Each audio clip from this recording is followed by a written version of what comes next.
নমস্কার, শিপ্রা টিউটোরিয়াল চ্যানেলে সবাইকে তোমাদের স্বাগত জানাই। তোমাদের আজকে আমি আরেকটি দশম শ্রেণীর দ্বিতীয় অধ্যায়ের বিষয়বস্তু এবং সেই প্রশ্নটি কি হলো হুতুম প্যাঁচার নকশা। হুতুম প্যাঁচার নকশা এই গ্রন্থটি সম্পর্কে আজকে আলোচনা করব এবং এই গ্রন্থটি নিয়ে তোমাদের একটি 4 নম্বরের প্রশ্ন আসে। সেই প্রশ্নটি কি, যেটি হলো হুতুম প্যাঁচার নকশা এই গ্রন্থে 19 শতকের বাংলার সমাজ চিত্র কিরূপ সমাজচিত্র পাওয়া যায়। মানে এই যে হুতুম প্যাঁচার নকশা যে বুকস, সেই বুকসটা থেকে কিভাবে 19th সেঞ্চুরিতে বেঙ্গল সোসাইটি কেমন ছিল সেইটা ডিসকাস করো, সেটাকে এক্সপ্লেন করো। এই প্রশ্নটা তোমাদের 4 নম্বরের আসে। 4 নম্বরের মোটামুটি এরকম সম্ভাব্য একটি প্রশ্ন, মানে 2026-এর মাধ্যমিকের জন্য। তো আজকে আমি এই বিষয়টি, এই হুতুম প্যাঁচার নকশা এই গ্রন্থটি নিয়ে আলোচনা করব এবং এই গ্রন্থের মাধ্যমে কিভাবে 19 শতকের বাংলার সমাজচিত্র ফুটে উঠেছে সেটা আলোচনা করব। তো এই বিষয় বলার সময় বলতেই হয়, এই যে হুতুম প্যাঁচার নকশা এই গ্রন্থে 3টি বিষয়, মানে লেখক এই হুতুম প্যাঁচার নকশা লিখেছেন কে? বিখ্যাত লেখক কালীপ্রসন্ন সিংহ। সেই লেখকের নাম কি? কালীপ্রসন্ন সিংহ, এর রাইটার হুতুম প্যাঁচার নকশা বুকসে। এই গ্রন্থটিতে বা এই বুকসে মূলত 3টি বিষয় লেখক ফুটিয়ে তুলেছেন।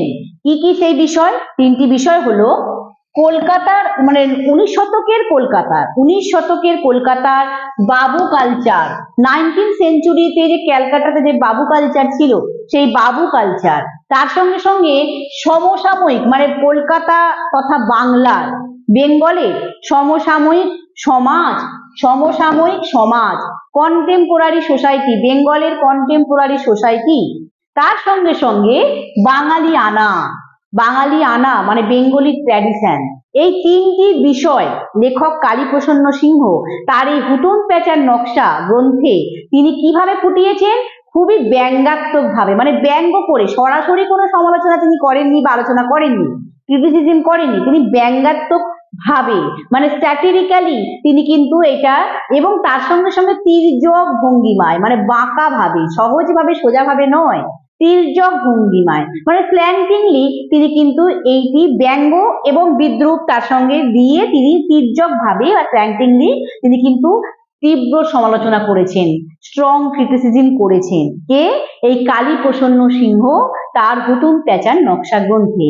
এবং তার মধ্য দিয়ে কিন্তু তখনকার বাংলার সমাজ চিত্রটা আমরা জানতে পারি। তখনকার 19th সেঞ্চুরি বেঙ্গলের সেই সময়কার কন্টেম্পোরারি সোসাইটি কেমন ছিল এটা কিন্তু আমরা জানতে পারি এই হুতুম প্যাঁচার নকশা বুকসের মাধ্যমে।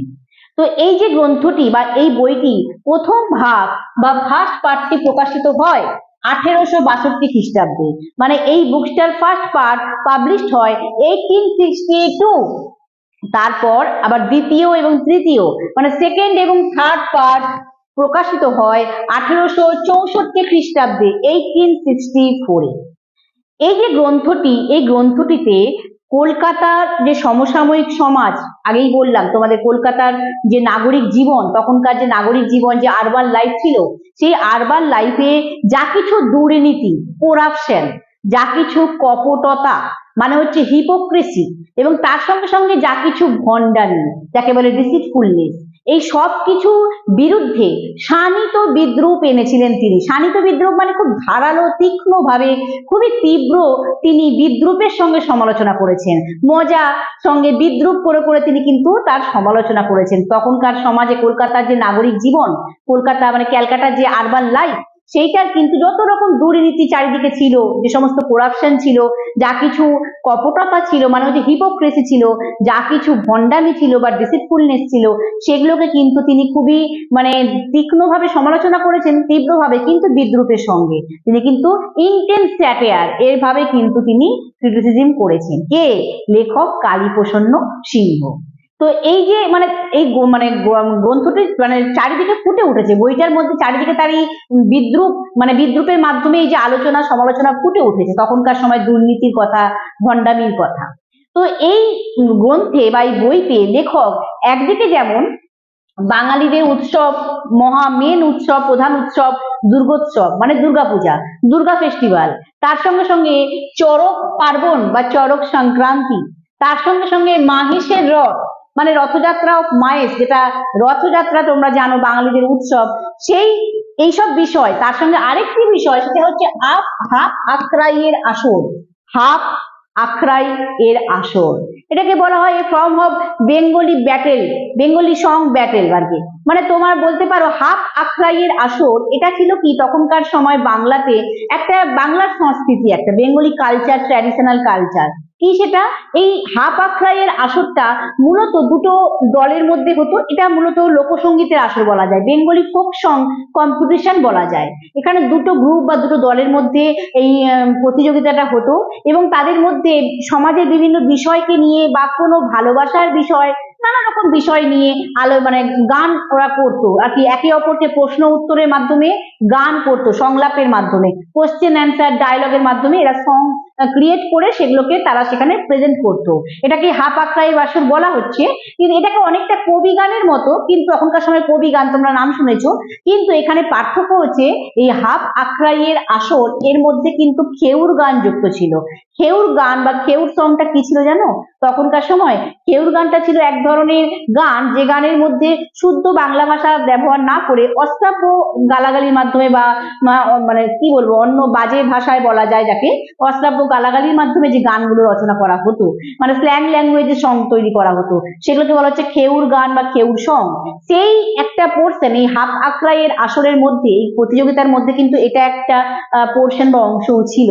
তাই এই আসরের কথাও কিন্তু লেখক কালীপ্রসন্ন সিংহ তার হুতুম প্যাঁচার নকশা গ্রন্থে ভালোভাবে বর্ণনা করেছেন, একদিকে করেছেন, এক্সপ্লেন করেছেন, কিন্তু অন্যদিকে আবার তিনি সমাজের যত ভণ্ডামির বিষয়বস্তু, সেগুলো কি কি, কোন কোন বিষয় তিনি ভণ্ডামি দেখেছেন বা ডিসিটফুলনেস দেখেছেন, যেমন তিনি বলেছেন মুসাই পরিবৃত জমিদার। মুসাইব পরিবৃত জমিদার, মুসাইব পরিবৃত জমিদার মানে জমিদার যাদের চারপাশে ঘিরে থাকতো কিছু মুসাইবরা। মুসাইব মানে হচ্ছে সেই মোগল আমল থেকে এই কর্মচারীদের নাম হয়েছিল, রাজ কর্মচারীদের মুসাইব বলা হতো। সেই মুসাইব হচ্ছে একটাই টাইপের বলতে পারো তাবেদারি করা সুবিধাভোগী কিছু মানুষ, যারা জমিদারকে তাবেদারি করতো, মানে তোষামত করতো, তেল মারতো, শুদ্ধ মানে চলতি কথায় বলতে গেলে বলা যায় তেল দিত আর কি। জমিদারকে তেল দিয়ে বা তাবেদারি করে তারা কিছু সুবিধা আদায় করতো, এদেরকে বলা হচ্ছে মুসাইব বা উমেদারও বলতে পারো, বা ফ্ল্যাটারার। এইরকম কিছু মুসাইবদের ঘিরে জমিদাররা থাকতো। এই জমিদাররা কিন্তু একটু শক্তিশালী ছিল। এদের শুধুমাত্র এরা যে ট্যাক্স কালেক্ট করতো বা কর সংগ্রহ করতো, রাজস্ব আদায় করতো তা না, এদের চারপাশে এরকম মুসাইবরা থাকতো, কিছু কর্মচারীরা থাকতো একে ঘিরে, যারা জমিদারদের শক্তিশালী করে রেখেছিল। সেই ধরনের জমিদার, তার সঙ্গে সঙ্গে মাতাল মানে ড্রাঙ্কার যারা ছিল, তাদের একটা বেপরোয়া জীবন, মানে রেকলেস লাইফের একটা অন্ধকার দিক, ডার্ক সাইড, সেটাকে তিনি ব্যঙ্গ করে সমালোচনা করেছেন। তার সঙ্গে সঙ্গে আর কি বিষয়ে সমালোচনা করেছেন? তার সঙ্গে তিনি করেছেন খ্রিস্টানি হুজুগ। খ্রিস্টানি হুজুগ মানেটা কি? তখনকার সময় পাদ্রীরা বা খ্রিস্টান ধর্মে যারা খ্রিস্টান ধর্মকে এগিয়ে নিয়ে যেত, তাদেরকে বলা হতো পাদ্রী বা প্রেইস্ট, খ্রিস্টান ধর্মগুরু। সেই পাদ্রীরা খ্রিস্টান ধর্মে ধর্মান্তকরণ করার জন্য সমাজে চেষ্টা করতো, বিভিন্ন মানুষদের, গরিব মানুষদেরকে বা বলে বুঝিয়ে করতো। এই যে ধর্মান্তকরণ করার চেষ্টা, যাকে বলা হয় প্রসেলিটাইজেশন, ধর্মান্তকরণ বা প্রসিলিটাইজেশন, এই ধর্মান্তকরণ করার চেষ্টা, এটার মধ্যেও কিন্তু লেখক কালীপ্রসন্ন সিংহ ভণ্ডামি দেখেছিলেন। সেটাও কিন্তু তিনি তার হুতুম প্যাঁচার নকশা গ্রন্থে বর্ণনা করেছেন। আর কি বর্ণনা করেছেন? মানে ব্যঙ্গর সঙ্গে কিন্তু সমালোচনা করেছেন। আর কি? তার সঙ্গে সঙ্গে শেরি স্যাম্পেনের মজলিস, শেরি স্যাম্পেনের মজলিস, যেটা মূলত খ্রিস্টান রাই করে থাকতো আর কি তখনকার সময়, ব্রিটিশরাও করে থাকতো, বলা যায় খ্রিস্টান মানে তো ব্রিটিশ বলা যায়। তাদের যে একটা স্যাম্পেনের আড্ডা, হ্যাঁ, সেটাকেও তিনি তুলে ধরেছেন। তার সঙ্গে সঙ্গে গঙ্গায় নৌকা বিলাস, গঙ্গায় নৌকা বিলাস মানে একটা লাক্সারি বোটে করে বা ক্রুজে করে গঙ্গা নদীতে, গ্যাঞ্জেস রিভারের মধ্যে জমিদাররা বা ধনী রিচ পার্সেন্টরা যারা ছিল, ল্যান্ড জমিদাররা যারা ছিল, তারা কি করতো? ঘুরতে বেরোতো। সেটাকেই বলা হচ্ছে গঙ্গায় নৌকা বিলাস। সেই বিষয়ে কিন্তু সেখানেও তিনি যে সমস্ত ভণ্ডামি দেখেছেন বা সে বিষয়ে যা কিছু, সেটারও কিন্তু ব্যঙ্গ বিদ্রুপ করেছেন তার বিরুদ্ধে। আর কি? তার সঙ্গে সঙ্গে পাদ্রী, যার কথা আগেই বললাম, প্রেইস্ট, কবি বা পোয়েট, ইংরেজি জানা নব্য বাবু, মানে নিউ বাবু যারা ছিল, তারা ইংলিশ জানা নিউ বাবু আর কি, সেই ইংরেজি জানা নব্য বাবু, ভিখারি, বেগার, এবং তার সঙ্গে কেরানি, ক্লার্ক, সমাজ, সোসাইটি, ধর্ম, রিলিজিয়ান, রাজনীতি, পলিটিক্স, স্ত্রী শিক্ষা, ওমেন এডুকেশন, বিধবা বিবাহ, উইডো ম্যারেজ, এগুলো তো ভালো দিক ছিল, কিন্তু তার মধ্যেও যে কত ভণ্ডামি হতো। তার সঙ্গে সঙ্গে আরো তিলক কাটা বৈষ্ণব, মানে বৈষ্ণব ধর্মাবলম্বী যারা তিলক কেটে থাকতো, তিলক কাটা তোমরা নিশ্চয়ই জানো, কপালে চন্দনের তিলক দেওয়া, স্যান্ডেল পেস্ট করে মাস্ক করে দেওয়া কপালে, এই এই যে এদের মধ্যেও কিন্তু অনেক ভণ্ড ছিল, মানে ভাবা যায় না একবার। সেগুলো কিন্তু কালীপ্রসন্ন সিংহ পুঙ্খানুপুঙ্খ ভাবে তার এই বইয়ের মধ্যে বিদ্রূপের সঙ্গে সমালোচনা করেছেন। তাই এই গ্রন্থটি কিন্তু যথেষ্ট গুরুত্বপূর্ণ। কিন্তু একটা বিষয় তোমাদের বলি, এই যে লেখক কালীপ্রসন্ন সিংহ হুতুম প্যাঁচার নকশা গ্রন্থে সেই 19 শতকে মানে 19th সেঞ্চুরির যে বেঙ্গলের সোসাইটি, কন্টেম্পোরারি সোসাইটি, সমসাময়িক সমাজ, বা কলকাতার এই যে ভোগবাদী নাগরিক জীবন যাকে বলে, একটা কনজিউমেরিট আরবান লাইফ যাকে বলে, সেই তার তিনি তীব্র সমালোচনা করেছেন, স্ট্রং ক্রিটিসিজম করেছেন ব্যঙ্গ বিদ্রুপের মাধ্যমে বা স্যাটিরাইরের মাধ্যমে। কিন্তু তিনি কখনো তার শালীনতার গণ্ডি কিন্তু পেরোননি, তিনি কিন্তু তার ডিসেন্সিকে কখনো, কিন্তু ডিসেন্সির যে লাইন সেটা কিন্তু তিনি কখনো ক্রস করেননি। আসলে এই লেখক কালীপ্রসন্ন সিংহ তার যে রসবোধ, তার যে সেন্স অফ হিউমার, তার সঙ্গে সঙ্গে তার যে সাহিত্য গুণ, তার যে লিটারারি কোয়ালিটি এবং তার সমাজ সচেতনতা বোধ, সোশ্যাল কনসাসনেস, এই জিনিস, তিনটে জিনিস কিন্তু এই বইটিকে বা এই গ্রন্থটিকে বা এই বুকসটিকে কোথায় একটা কালোত্তীর্ণ করেছে, মানে একটা কালের পরেও আমরা তাকে মনে রাখছি, কালকে উত্তীর্ণ করেছে।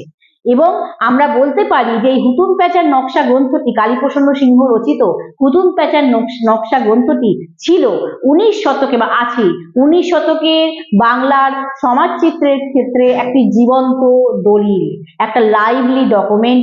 19th সেঞ্চুরি বেঙ্গলের যে সোসাইটি কেমন ছিল সেক্ষেত্রে জানার ক্ষেত্রে এটি যেন একটি জীবন্ত দলিল বলা যায়, লাইভলি ডকুমেন্ট। কেন? কারণ এই বইটি পড়লেই আমরা যেন আমাদের চোখের সামনে সেই সময়কার সমাজের সমস্ত চিত্র ফুটে ওঠে, তাই এটাকে বলা হচ্ছে জীবন্ত দলিল বা লাইভলি ডকুমেন্ট। আশা করি তোমাদের এই বইটি সম্পর্কে ভালো করে বোঝাতে পারলাম, আশা করি তোমরা বুঝতে পেরেছো যে এই হুতুম প্যাঁচার নকশা গ্রন্থটির গুরুত্ব কতটা ছিল তখনকার সমাজে বা 19 শতকের ইতিহাসে, 19th সেঞ্চুরির হিস্ট্রিতে এর যে কতটা রোল ছিল এই গ্রন্থটি বা বুকসটার, আশা করি তোমরা বুঝতে পেরেছো, আমি বোঝাতে পেরেছি। তো এইখানে এই বিষয়ে আলোচনা আমি শেষ করছি। এটি একটি মাধ্যমিক 2026 মাধ্যমিকের একটা সম্ভাব্য প্রশ্ন আমি বলতে পারি, 4 নম্বরের মূলত আসে এবং এটি দ্বিতীয় অধ্যায়ের প্রশ্ন। আগের দিন তোমাদের আমি স্বামীজির আদর্শ নিয়েও একটি 4 নম্বরের প্রশ্ন তোমাদের আলোচনা করেছি, এটা বলেছি আসতে পারে। আরেকটি স্বামীজি ছাড়া রামকৃষ্ণদেব পরমহংসদেব তার যে সর্বধর্ম সমন্বয়বাদ, মানে সব ধর্মই এক ধর্ম, এইটা নিয়েও কিন্তু একটা 4 নম্বরের প্রশ্ন আসতে পারে। আমি এই বিষয়টি আলোচনা করব না, কেন আমি ক্লাস 8-এ তোমাদের রামকৃষ্ণদেবের বিষয়ে আমি ব্যাখ্যা করেছি ভালোভাবে, তাই ওই বিষয় যদি তোমাদের জানতে ইচ্ছা হয় বা তোমরা যদি বুঝতে চাও, তোমরা ক্লাস 8-এর প্লে লিস্ট ফলো করবে আমার শিপ্রা টিউটোরিয়াল চ্যানেলে, তোমরা পেয়ে যাবে রামকৃষ্ণদেবের পরমহংসদেবের হিন্দু ধর্মের ক্ষেত্রে তার যে আধুনিক ব্যাখ্যা কিভাবে দিয়েছিলেন তা কিন্তু আমি ভালোভাবে ব্যাখ্যা করেছি, তাই ওটার আর আমি আলোচনা করলাম না। তোমাদের প্রয়োজন হলে তোমরা দেখে নিও। আর তার জন্য কি প্রয়োজন? প্রয়োজন শিপ্রা টিউটোরিয়াল চ্যানেলটিকে সাবস্ক্রাইব করা এবং পাশে থাকা বেল আইকনটি অবশ্যই প্রেস করো, তবে নোটিফিকেশন পাবে। কারণ আমি তো এখন 10ম শ্রেণীর অনেকগুলো বিষয় আলোচনা করব, তোমরা যারা মাধ্যমিক পরীক্ষা দেবে তাদের উদ্দেশ্যেই আমি কথা বলছি যে তোমরা যদি চ্যানেলটিকে সাবস্ক্রাইব করো, বেল আইকন প্রেস করো, তাহলে তোমরা নোটিফিকেশন পাবে কোন কোন বিষয়ের উপর আমি আলোচনা করছি। আশা করি তোমাদের এর দ্বারা অনেকটা উপকারে লাগবে, এটাই আমার উদ্দেশ্য। তো এখানে আমি আমার আলোচনা শেষ করছি। নমস্কার।